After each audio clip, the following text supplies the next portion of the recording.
Welcome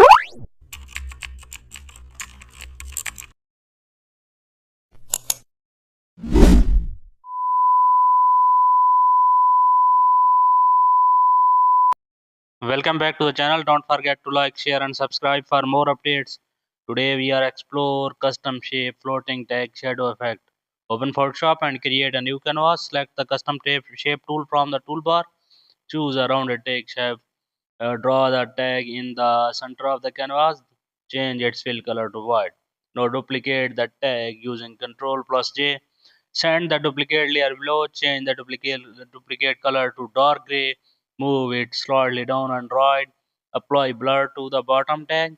Lower its opacity to 30%. Align both tags shapes visually. Add text on the top tag. Double click the top tag layers. Then add a light drop shadow. Press OK. Zoom out and preview. Check each